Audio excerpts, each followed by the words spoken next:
marche. Stop. Erev Tov, bonsoir. La thématique qu'on va essayer de développer ensemble ce soir, je l'ai intitulée « Pour un monde de raffinement et d'élégance ». Alors, évidemment, on aime bien voir les titres un peu accrocheurs, si déjà. Mais pourquoi cette thématique? Elle va en vérité couvrir les quelques parachiotes qu'on est en train de dire. On est dans le cœur véritablement du livre de Shemot, que l'on traduit très imparfaitement par l'Exode, puisque Shemot, ça veut dire les noms. Et c'est le texte donc, dans lequel la Torah, à la fois, nous a relaté l'épopée du peuple d'Israël au niveau de sa construction d'identité profonde à travers la confrontation à l'univers de l'Égypte, puisqu'il faut bien comprendre que l'histoire de l'Égypte, c'était la découverte de son identité dans la confrontation à un modèle qui ne correspond pas à celui qu'on va développer par la suite, l'extraction de l'Égypte, et puis, au centre, la réception de la Torah, qui va être donc le point de référence du peuple d'Israël dans l'histoire, et derrière cela, un enseignement de ces lois fondamentales, et puis l'émergence de quelque chose qui nous semble a priori assez éloigné, sur lequel la Torah va se focaliser, qui est donc la construction de ce que l'on appelle le Mishkan, le sanctuaire. Donc on a ici un petit peu ces trois éléments qui sont présents dans tout ce livre, et on va s'arrêter ensemble sur ce qui pourrait nous semblerait être des détails, mais qui peut-être transporte l'état d'esprit que nous devons avoir à ce moment fondamental de l'histoire du peuple juif. C'est-à-dire, il ne faut pas oublier, donc c'est ce que je viens de résumer de manière extrêmement rapide, d'un côté, la confrontation avec l'univers qui va leur permettre de mieux comprendre ce qu'ils veulent être, d'accord? Donc l'Égypte, c'est le lieu dans lequel on va comprendre ce que l'on ne veut pas être, et à partir de cela, s'inscrire dans un mouvement pour devenir le peuple d'Israël. Seconde chose, le contact avec ce qui va être la référence. Troisième chose, la manière dont ça va se traduire dans le monde du réel, dans le rapport à la loi. C'est-à-dire, ce n'est pas juste une philosophie, ce n'est pas juste une pensée, mais c'est quelque chose qui va être extrêmement concret. Et puis après, quelque chose qui nous semble a priori être extrêmement éloigné, mais sur laquelle la Torah se focalise beaucoup, c'est cette histoire du sanctuaire, du temple, qui au fond est extrêmement éloigné de nous, puisque nous n'en connaissons que le descriptif et les ruines, et ça s'arrête là. Or, la Torah s'arrête énormément sur ce sanctuaire, donc évidemment, pourquoi est-ce qu'on a besoin de s'y attarder autant? On va essayer, si vous le voulez bien, de reprendre ensemble ce qui se passe au moment où le peuple d'Israël est en Égypte. Donc on commence d'abord par ce moment. Le peuple d'Israël va être en Égypte, il va être soumis donc à la avodat perer, c'est-à-dire un travail parer que l'on traduit de manière générale par pesant et lourd. Alors la meilleure traduction que l'on peut en avoir dans notre imaginaire, c'est la violence, c'est la dureté, c'est les coups.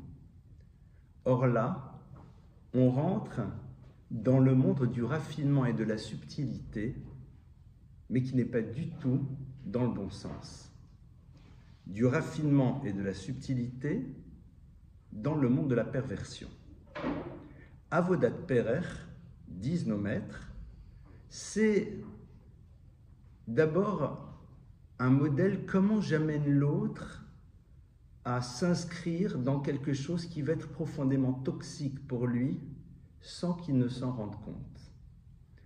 Et le texte nous dit que le modèle que le pharaon a mis en place, c'est qu'il s'est mis en tête des travailleurs. Lui-même va au travail, comme si au fond, ce qu'on est en train de mettre en place en Égypte au niveau des grands travaux serait une forme de New Deal, dans lequel eh bien, tout le monde se doit de participer, et ceux qui ne participeraient pas se sentiraient un petit peu mal par rapport à la collectivité. Donc c'est quelque chose au fond de très fin. On travaille ici sur le sentiment de culpabilité de ne pas être avec tout le monde dans ce qu'on appellerait un effort national par rapport à un projet. Et à partir de cela, le peuple juif donc commence à rentrer, et au fur et à mesure, bien sûr, l'Égypte se retire et le peuple d'Israël se retrouve seul. Donc, dès le début, on voit arriver quelque chose qui est du domaine de la finesse, de la subtilité, quelque chose qui est extrêmement bien construit, une forme d'élégance dans la perversion. Ça, c'est le point de départ. La seconde chose, disent nos maîtres, c'est quoi? Avodat Perer, c'est ce qu'on appellerait aujourd'hui la déstructuration de l'être en affectant des tâches qui ne correspondent pas à ce que nous sommes réellement. Alors, désolé pour les féministes, mais le texte nous dit qu'on donne aux hommes le travail des femmes et réciproquement. Traduit de manière différente, je le traduis avec mes mots, comme ça c'est un peu plus provocateur, on va mettre les hommes à la cuisine et les femmes à la construction. Il ne s'agit absolument pas ici, disent nos maîtres, de capacité ou d'incapacité. Une femme peut être maçon et un homme peut être cuisinier. Ce n'est pas qu'on va leur demander de faire des choses qu'ils ne sont pas capables de faire. Mais au niveau de la symbolique, on va leur demander de s'inscrire dans quelque chose dans lequel ils ne peuvent pas se retrouver. Donc, on est de nouveau dans quelque chose d'extrêmement fin. Comment on détruit quelqu'un de l'intérieur en le faisant et en le mettant dans un système dans lequel l'effort qu'il produit n'est pas quelque chose qui peut lui apporter une forme de bien-être parce qu'il ne se retrouve pas dans ce qu'il est en train de faire. Troisième chose, Avodat Perer, c'est quoi? C'est un travail dans lequel on ne te dit pas quand ça s'arrête, c'est-à-dire quelque chose dont tu ne comprends pas le sens. On n'est pas loin des temps modernes, c'est-à-dire il ne s'agit pas, comme on voudrait se le représenter dans l'imagerie populaire, de ces fouets, bien sûr qu'il y en a eu évidemment, mais quelque chose de beaucoup plus fin, de beaucoup plus subtil et qui marche, mais dans le mauvais sens. La Torah, au fond, à travers l'histoire de l'Égypte, que l'on appelle Kour HaBarzel, c'est-à-dire le creuset dans lequel s'est forgée l'identité juive, la Torah commence par nous montrer la capacité que l'humain a de pouvoir utiliser les ressources de son intelligence, de travailler tout en finesse et en subtilité, mais pour détruire. Et ça, c'est ce à quoi le peuple d'Israël va être confronté. Parce que cette capacité-là, une fois qu'on l'a découverte, il va falloir s'interroger sur la manière dont on décide de l'utiliser par la suite, en ayant le souvenir que l'on peut utiliser cela pour détruire. On va voir ô combien dans l'histoire, les sociétés qui vont créer parfois des systèmes avec cette élégance, ce raffinement, seront des sociétés complètement perverties et qui, quelque part, utiliseront certains modèles pour pouvoir en exclure d'autres de leurs univers. Et ici, c'est de manière ultime pour détruire l'individu. C'est-à-dire, vu de l'extérieur, circuler, il n'y a rien à voir. C'est les ressources, ces capacités à analyser les choses avec finesse, à bien comprendre la psychologie humaine, à bien comprendre exactement comment on peut amener quelqu'un là où on veut, sans violence, sans coup, sans menace. Au fond, c'est génial, mais c'est horrible. Quelque part, de manière ultime, vous avez sûrement lu ou vu le choix de Sophie. Le choix de Sophie, c'est la connaissance de l'amour qu'une mère peut avoir vis-à-vis de ses enfants, la compréhension profonde des liens qui l'attachent. Et à partir de là, tu lui dis, c'est toi qui décides lequel des deux ira en déportation. C'est toi. C'est-à-dire cette capacité à bien comprendre la psychologie, mais pour pouvoir complètement détruire l'autre et l'amener là où on le veut. Ça, c'est le début de l'expérience, Avodat Perer, parce que c'est très intéressant. Quand le Midrash nous décrit ces phénomènes-là, on aurait pu dire, mais pourquoi tu ne traduis pas normalement? Ah, vos dates parer, et vas-y, et je te frappe, et des coups, et des bâtons, etc. Non, non. L'Égypte, c'est beaucoup plus fort que ça. C'est beaucoup plus fort que ça. Ça, c'est donc le point de départ. À partir de là s'engage un processus, qui est le processus de la Géoula, le processus de la libération du peuple d'Israël, et qui va passer à travers quoi? Quels sont les éléments qui amènent à cette libération? Et là, on va voir des textes qui sont aussi assez impressionnants. Dieu demande à Moïse, lors de cette fameuse apparition au Sné, c'est-à-dire dans le buisson ardent, Dieu lui dit, tu dois aller chez le Pharaon pour lui dire de laisser partir mon peuple, c'est ta mission, je te la donne. Et nous savons, vous le savez, vous l'avez sûrement déjà entendu dans le cadre d'un chiour, d'un cours, que Moshe va refuser. Il va refuser la mission qui lui est donnée, mettant en péril le projet divin quelque part, parce que Moshe s'interroge sur la douleur que pourrait éventuellement ressentir son frère Aaron, qui a 2 ans de plus que lui, de par le choix qu'on aurait fait de lui et pas d'Aaron. C'est-à-dire que le point d'entrée du processus de la Géoula, de la libération, démarre avec un monde de finesse, un monde d'élégance, un monde dans lequel je ne me vois pas créer une histoire sur l'éventuelle souffrance de l'autre. Même si le raccourci risque de vous sembler être surprenant. Il y a des années de cela, dans un vol Paris-New York, je crois, à l'époque où on projetait des films pour tout le monde en même temps, il n'y avait pas ces petits écrans, eh bien on propose un film et puis je vois le titre, et puis le titre me paraît quand même curieux. Le titre c'était « Proposition indécente ». Je me dis, dans un avion pour tout public, ça ne le fait pas.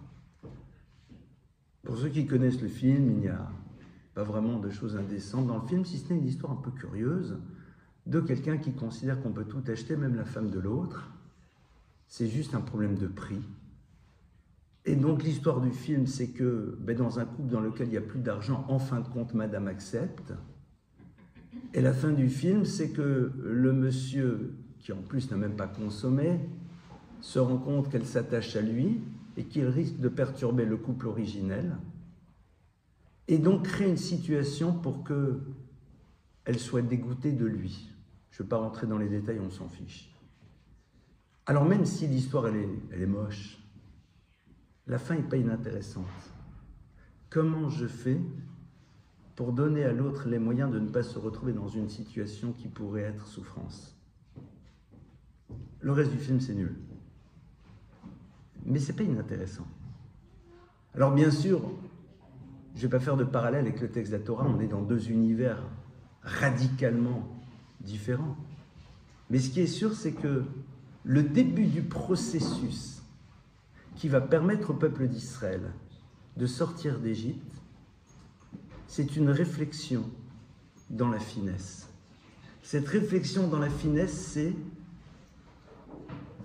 ne pas être aveuglé par la mission et s'interroger sur la manière dont l'autre peut vivre quelque chose et à partir de cela, être prêt à être dans un renoncement.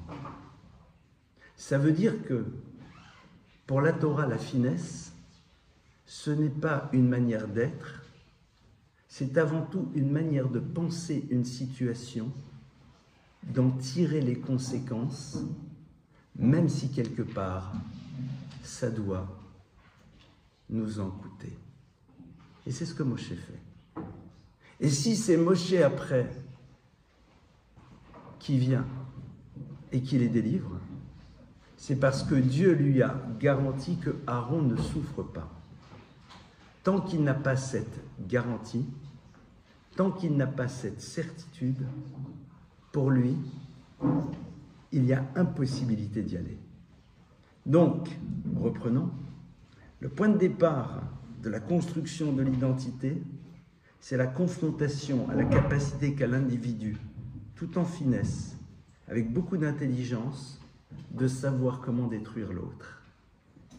Comment jouer sur les points sensibles, sur des choses extrêmement subtiles, pour pouvoir complètement déstructurer l'autre. Jouer sur le sentiment de culpabilité, le sentiment de mal-être.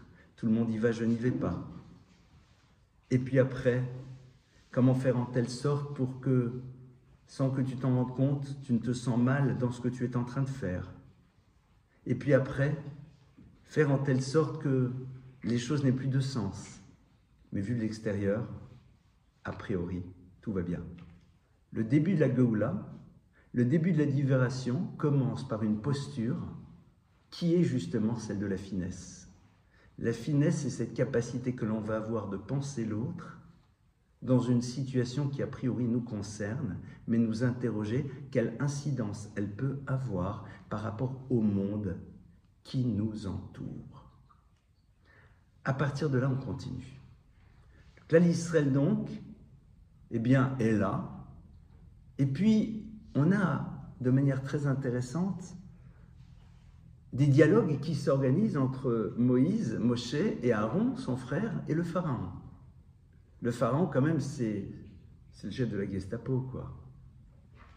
Et lorsqu'ils vont le rencontrer, eh bien, il est marqué que Dieu leur donne des ordres à Moshe et à Aaron à propos du pharaon.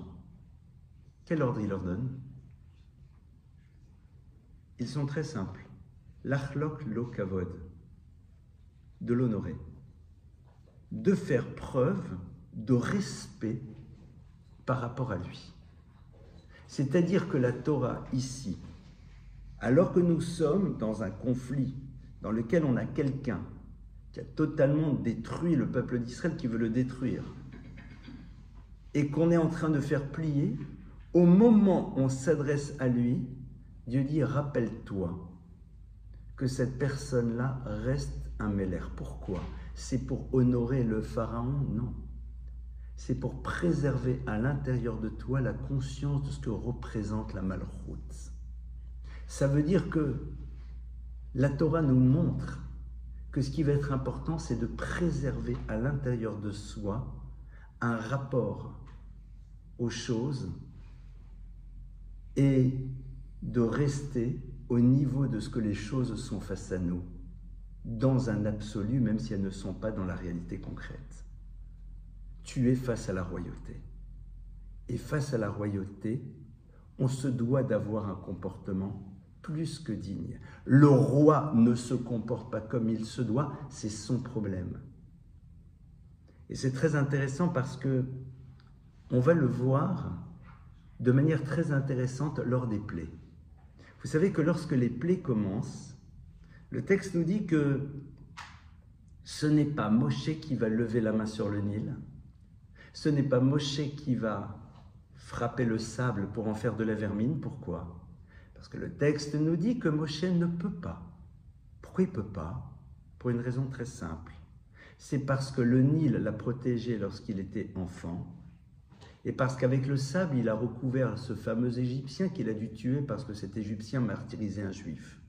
Donc, quelque part, ces deux éléments totalement inanimés, étant à un moment support de son bien-être, il ne peut vis-à-vis d'eux avoir une posture négative.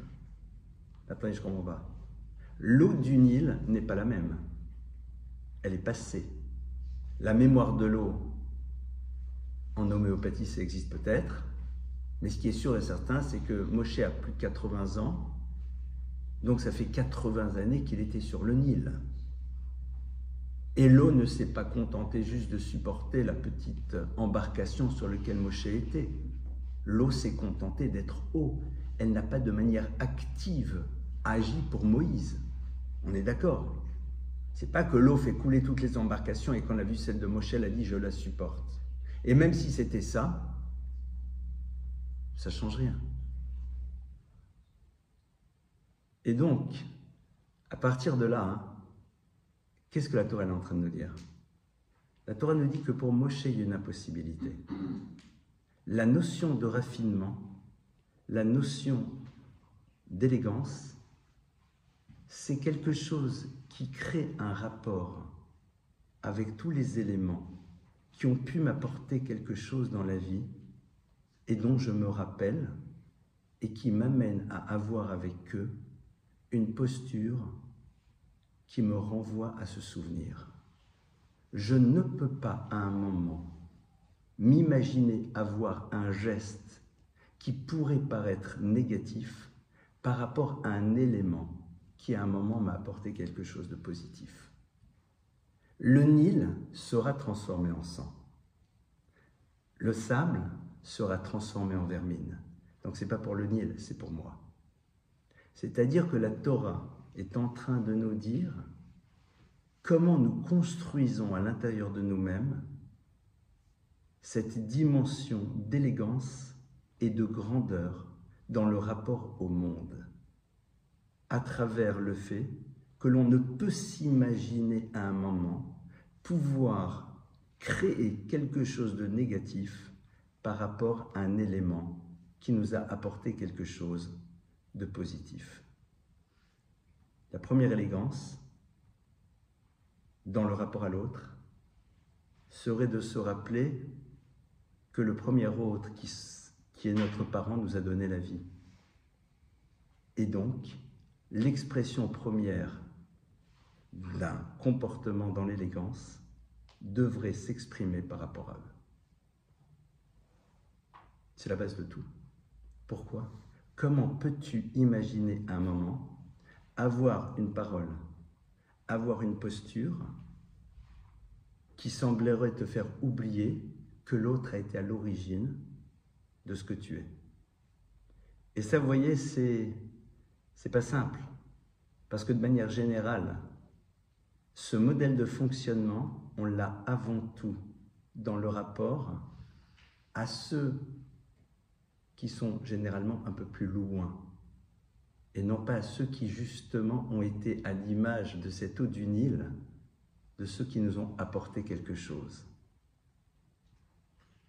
On reviendra, si vous le voulez bien, sur ça tout à l'heure.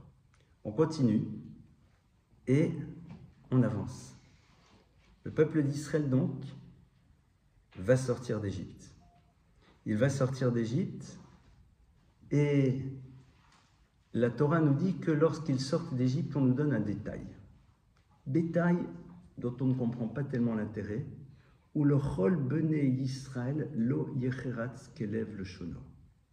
On nous dit, et sachez que lorsqu'ils sortent d'Égypte, les chiens n'aboient pas.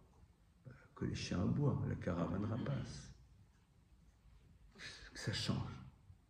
Le texte nous dit bien plus tard dans la Torah, si à un moment tu as un animal qui est décrété non cachère et qui ne peut être consommé par personne, la kelev tashlichunoto, alors donnez cette viande impropre à la consommation aux chiens.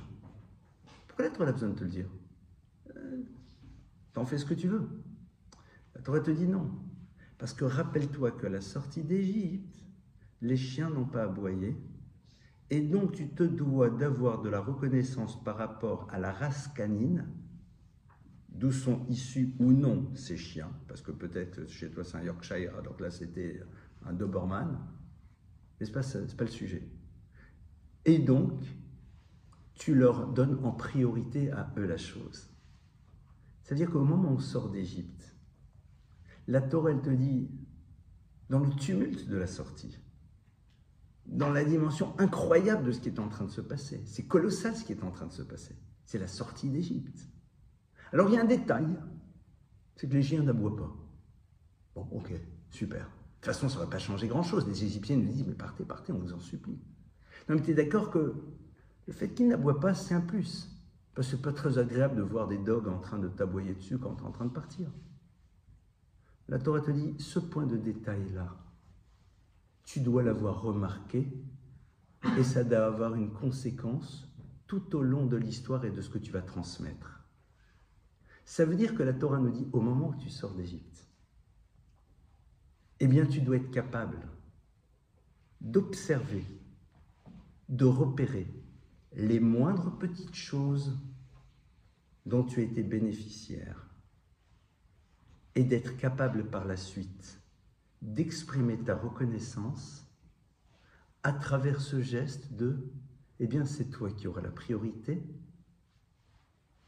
Le chien qui recevra plus tard, 100 ans après ce truc-là, lui, il n'est pas au courant. Mais c'est quelque chose que l'on doit installer à l'intérieur de soi.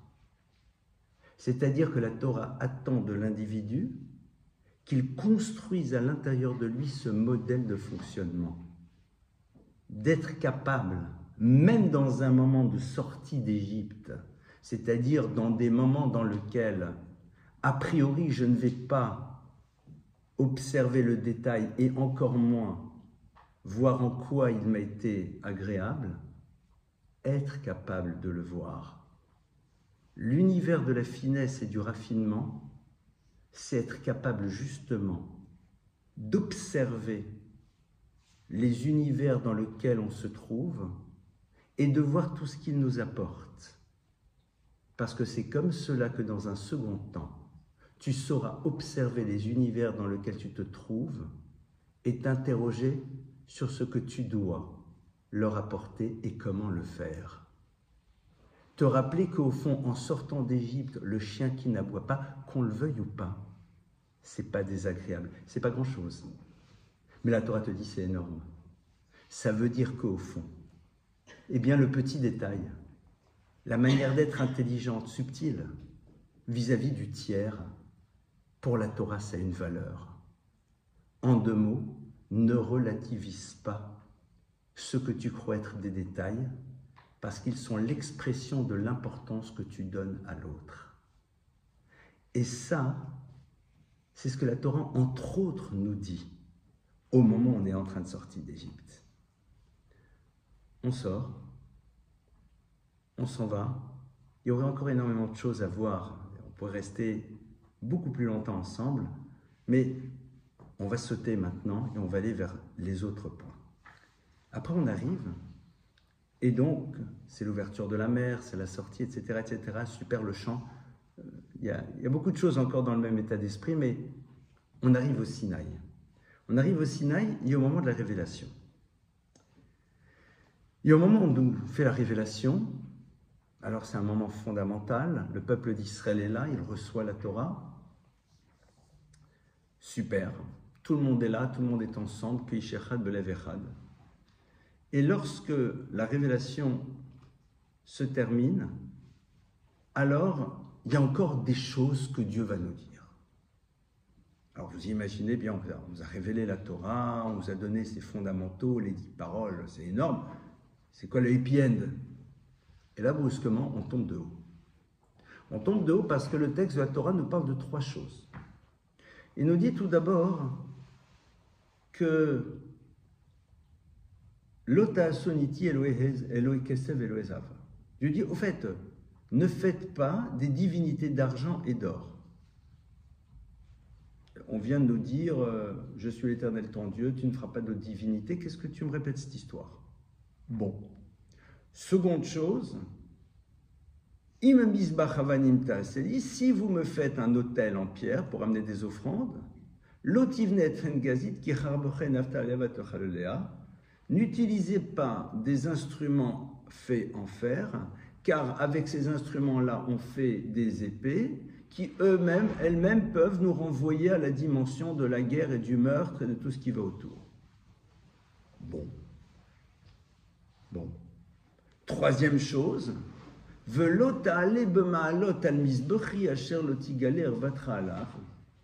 et quand vous ferez l'autel, alors juste petit détail architectural, comme l'autel était très haut, eh bien pour pouvoir accéder à l'autel, ne faites pas des marches, mais faites une pente douce, afin de ne pas dévoiler votre nudité dessus. De dévoiler quelle nudité, de qui, de quoi. Et Rachi sur place dit, en vérité de quoi il s'agit? Les prêtres, quand ils montent sur les marches, d'abord ils avaient une longue tunique. Et plus encore, sous la tunique, le texte nous dit qu'ils avaient des caleçons longs. Donc déjà, il n'y avait pas un morceau de chair qui pouvait être vive. Et la Torah te dit oui, mais attention, parce que si tu fais des marches et pas une pente douce, au moment où tu montes une marche, tu lèves la jambe droite, donc on voit légèrement la découpe de ta jambe sur les plis de ta tunique, et donc on est quelque chose qui peut te renvoyer à une forme de herva, c'est-à-dire de nudité. Ah, super. Et ça y est, on a terminé. Le happy end. C'est-à-dire qu'on a été dans une démarche de crescendo, on nous révèle la Torah, et puis on te dit, ah, on conclut par quoi? Par ces 3 lois dont on ne comprend pas vraiment ce qu'elles nous disent, mais ça va plus loin. Parce que quand le texte dit « tu ne feras pas de divinité d'argent et d'or », on dit bah, « alors pas le droit de faire Zeus, ce que tu veux ». Non, non, pas du tout, Rachid te dit. Il s'agit de l'interdit de ne pas faire les fameux chérubins qui étaient dans le sanctuaire en argent, ou alors d'en faire un nombre supplémentaire à ce qui est prévu. Donc nous, on s'imaginait que le texte est en train de te dire la chose suivante, tu ne feras pas de divinité, etc. Il dit pas du tout, non, non, va des rétro Satanas, évidemment qu'on ne parle pas de faire de divinité d'aucune manière. D'aucune manière. Mais la Torah te dit, tu sais, tu es dans le sanctuaire, tu es dans le temple, tu es face à Dieu, tu révères Dieu, aucun problème. Et tu sais que dans le sanctuaire, on fait des divinités. Non. Il doit y avoir par contre les fameux chérubins sur l'Arche Sainte. Vous savez, ces 2 représentations féminines et masculines qui symbolisent l'amour entre Dieu et son peuple. C'est encore tout un sujet. Alors on dit, bah, tu sais, la Torah t'a demandé de les faire en or, on les fait pas en argent. Ou alors on t'a demandé d'en faire 2, et si ça ne te dérange pas, t'en fais pas 4. Parce que si tu en fais 2 en argent ou 4 en or, la Torah considère que tu as fait ici 2 l'idolâtrie.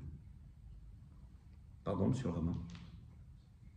Le texte continue et te dit, tu sais, l'autel en pierre, juste tu as pris le petit ciseau du tailleur de pierre pour pouvoir enjoliver un petit peu. Complètement interdit, on est dans l'univers du meurtre. Non mais attendez, je suis en train d'enjoliver. Non mais c'est du fer. On a vu la légère découpe du genou du Cohen sous la tunique.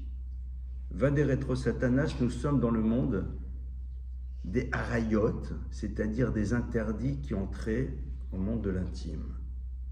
Que se passe-t-il? Volbe ici donne une ouverture qui est absolument géniale. Si on réalise, on est ici dans les 3 interdits majeurs de la Torah. On est dans l'interdiction de la vodazara de l'idole. On est dans l'interdiction du meurtre. On est dans l'interdiction des mœurs dissolues. Ce sont les 3 interdits majeurs de la Torah pour lesquels on doit se laisser tuer plutôt que de les transgresser, dans certains cadres et dans certaines circonstances. Le but, c'est de réussir à percevoir que dans quelque chose qui est aussi fin que cela, se trouve déjà quelque chose qui ressemble à ces dimensions majeures. Ça veut dire que le but de cette Torah qui est révélée, c'est de créer chez toi cette sensibilité qui va faire que avoir à un moment travesti un tant soit peu la parole divine, c'est au fond le préambule à l'univers de l'idolâtrie. Avoir été en contact avec un matériau qui, quelque part, par association, peut te renvoyer au glaive, t'ouvre la porte de ce qui est l'univers du meurtre et de ce qui va autour. Voir la découpe d'une jambe et encore te renvoie une réflexion sur le corps et tout ce qu'il peut générer chez toi. On est extrêmement loin de l'interdit. Le monde du raffinement, c'est celui qui est là pour te créer une sensibilité, pour te permettre de te situer exactement à la bonne distance des choses. Et ça, en effet, ça va encore plus loin. C'est parce que Rashi va aller plus loin. Rachi nous dit, et le dernier interdit, c'est quoi? Cette interdiction de lever, de faire une pente douce, parce que sur une pente douce, on voit moins la découpe de tes jambes. Et Rachi, sur place, dit quelque chose de fou.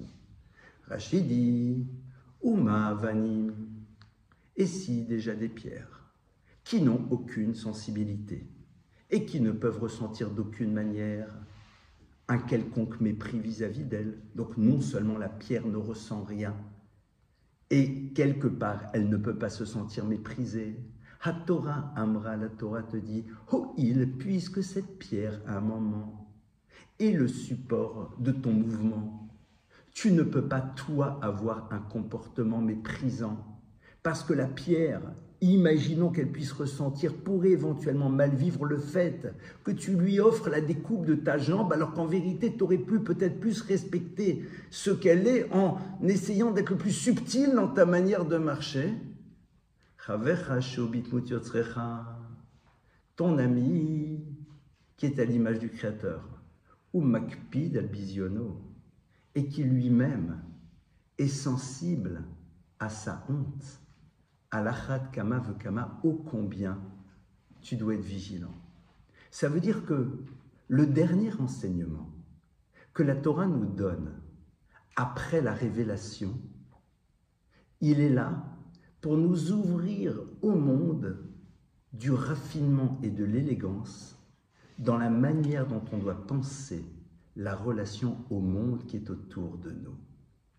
Réussir à percevoir à travers cet enseignement l'attente que la Torah a, que nous soyons dans une vigilance extrême pour ne pas heurter l'autre dans notre comportement. Ne pas heurter l'autre dans notre comportement commence par un désir d'être dans l'excellence par rapport à lui. Parce que ici, si je monte sur le misbéach et que je fais comme ça, je n'ai pas fait un acte négatif, mais j'aurais pu faire autrement. Alors pourquoi je ne l'ai pas fait? Le raffinement et l'élégance pour la Torah, c'est cette interrogation que l'on doit avoir sur l'excellence du comportement que l'on pourrait avoir, même si celui que l'on a n'a rien de méprisable. Pourquoi? Parce qu'il est l'expression de l'importance que je donne à l'autre qui est à l'image du Créateur. C'est la raison pour laquelle ce qui est important, c'est ne pas être dans la norme. C'est de savoir si je suis au maximum de ce que je peux être, même si ce que je suis maintenant est déjà amplement suffisant. C'est ce que le texte va nous dire dans la Shira. Quand on va sortir d'Égypte et que le peuple d'Israël va chanter, à un moment il va dire « Zekeli ve'anveu » « Voici mon Dieu, je vais l'embellir ». Et une des traductions du Talmud de ce texte, « Zekeli », si j'accepte de voir que face à moi, j'ai mon Créateur. Et si ce n'est pas lui, quelque part, que je le vois à travers cet autre qui est à son image, ve'anveu, je l'embellirai. Traduction du Talmud, soit dans le raffinement, dans tous les actes que l'on appelle religieux par rapport au Créateur, et donc évidemment, de la même manière, dans la relation que tu as avec l'autre. Et les plus belles téphilines, et les plus beaux talit. Un jour, je formais un jeune homme au mariage, et on parlait de ce qui se joue dans l'intime. Et sans rentrer dans les détails, je lui ai dit, se retrouver dans l'intimité du couple, c'est une des plus grandes mitzvot de la Torah. C'est une des plus grandes mitzvot de la Torah parce que quelque part, c'est le moment où en se retrouvant, quelque part, on fait aboutir le projet de Dieu qui est de donner la possibilité à une âme d'accéder au monde. Et de la même manière que dans les mitzvot, on fait les choses de la plus belle manière, il en est de même ici. Comment être le plus grand, le plus élevé faire les choses de la plus belle manière dans ce qui s'appelle aussi une mitzvah, c'est-à-dire même là, et j'ai presque envie de dire, et surtout là. Et ça, en effet, c'est vers cela que la Torah est censée nous amener. Cette dimension d'excellence, alors que l'on pourrait se suffire de ce qui est là. Zé Eli Van Veu, mais mon talit, c'est un talit, mes téphilines sont des téphilines, mais mon loulav, il est cachère. C'est vrai. Mais si tu peux le rendre encore plus beau, pourquoi tu ne le fais pas? Parce que la beauté du geste, le raffinement et l'élégance que tu as, ils vont être là pour donner à la chose une dimension encore plus élevée. J'aime beaucoup cette phrase merveilleuse du Rabbi Yeshurun qui dit que pour la tradition juive, la beauté, le raffinement, l'élégance sont là pour donner au vrai une dimension encore plus spacieuse, plus vaste. Elles sont là pour donner une dimension d'amplification à une réalité qui est celle de la vérité. C'est la raison pour laquelle le raffinement et l'élégance, qui se situent dans des mondes dans lesquels le vrai a été mis de côté, ne sont que des expressions esthétiques, mais ne nous nourrissent pas réellement, si ce n'est dans une émotion temporelle, et ça s'arrête là.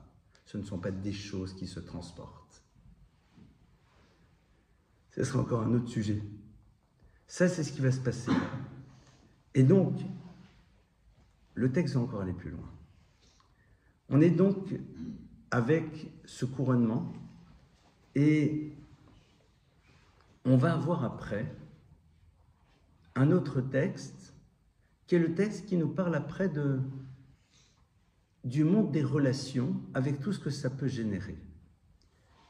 Et ce qui est très intéressant de voir, c'est, je vais prendre 2-3 exemples, comment la Torah nous demande de faire preuve d'élégance. Tout d'abord, dans l'histoire, numéro 1, qui gère le rapport à l'autre, dans le texte de Mishpatim qu'on vient de lire. C'est-à-dire, dans le monde des relations, on a un texte qui commence, qui nous dit « Voici les lois qui vont être présentes dans le monde des relations ». La première des lois, donc celle, pardonnez-moi, qui donne la tonalité, c'est la loi de l'esclave juif. J'utilise à dessein le terme pour vous montrer que c'est tout sauf cela. Je donnais tout un cours, je pense il y a 2-3 ans là-dessus, donc on ne va pas s'arrêter sur ça, je vais juste m'arrêter sur un point. La Torah nous dit que l'esclave juif, c'est quelqu'un qui a volé, qui n'a pas de quoi rembourser sa dette, qui donc va travailler chez quelqu'un pour, avec l'argent du travail, rembourser sa dette. Le Talmud nous dit « Mishekana evet kanarabo ».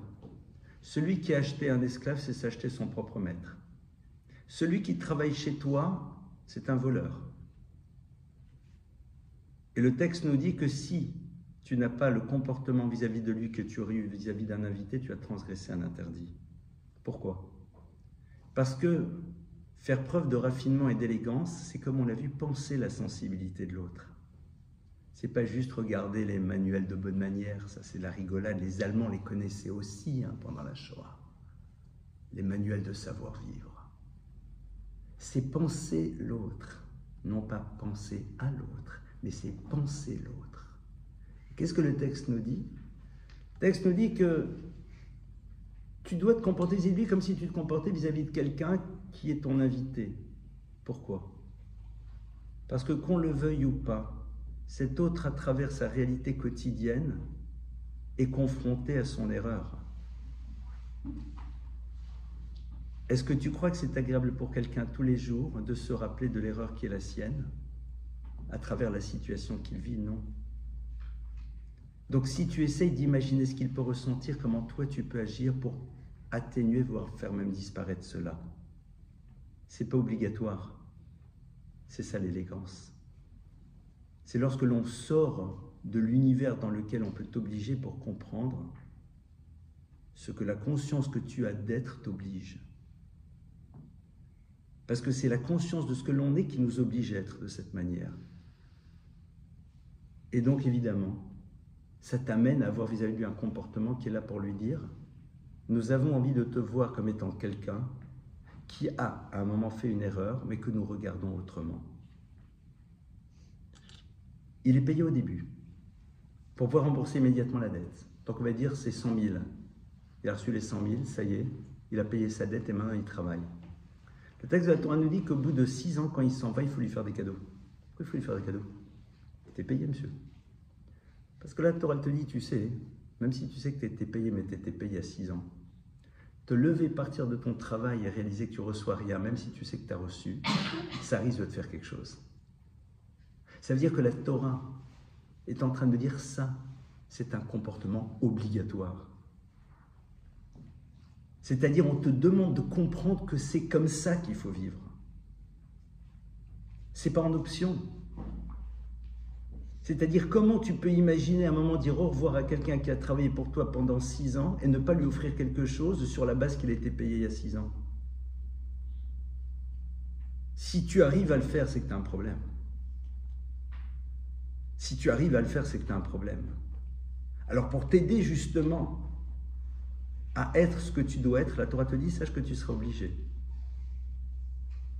Et tu vas te dire, mais pourquoi je suis obligé? Je l'ai payé.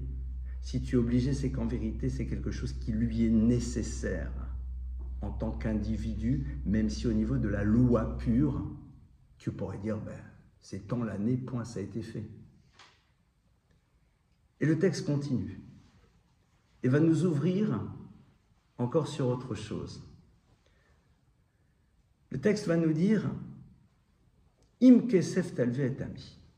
Si demain tu prêtes de l'argent à quelqu'un, et sur place Rachid dit, eh oh, ça veut dire quoi, im kesef, si?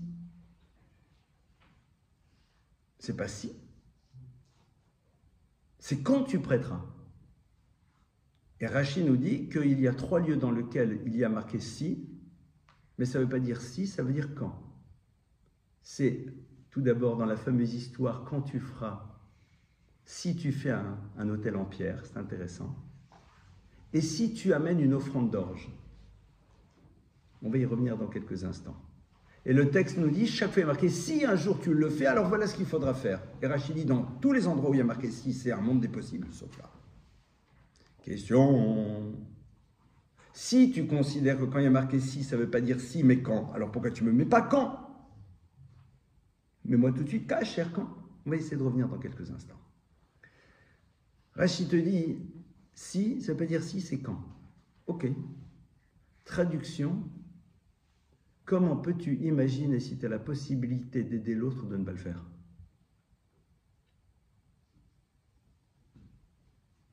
Comment c'est imaginable?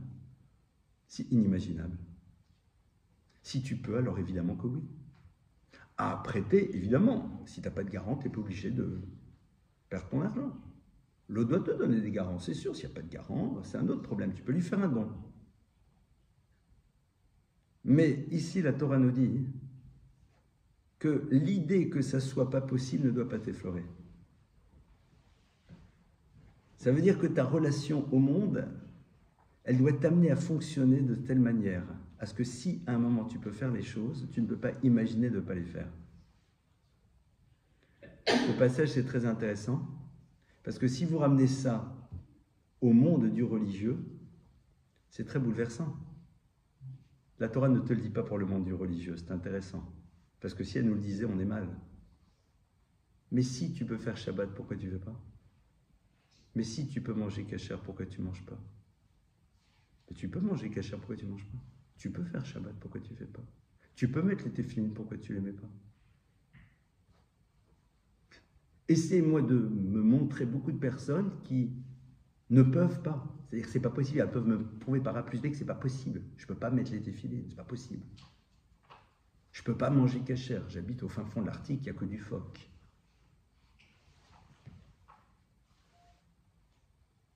D'accord? Mais la Torah ne l'a pas dit pour ça. La Torah te l'a dit dans la relation à l'autre. Et Rashi va sur place et dit, regarde ce qui est marqué dans le verset, « Ete ani imach » le pauvre qui sera avec toi. Et Rashi sur place nous dit une phrase qui est très intéressante.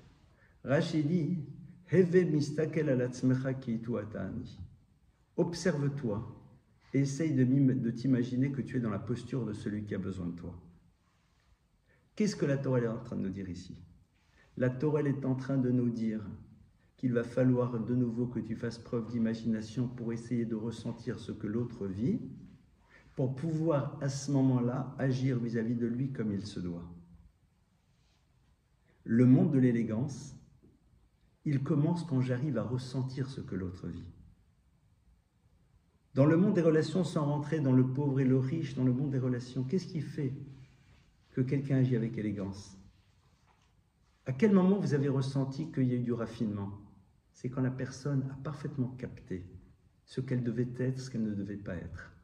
Quand elle est capable de ne pas dire ce qu'il ne faut pas dire et qu'elle est capable de dire exactement ce qu'elle doit dire. Ça veut dire qu'elle s'efforce de percevoir ce qui est en face d'elle et d'agir fonction de la réalité qui est en face d'elle.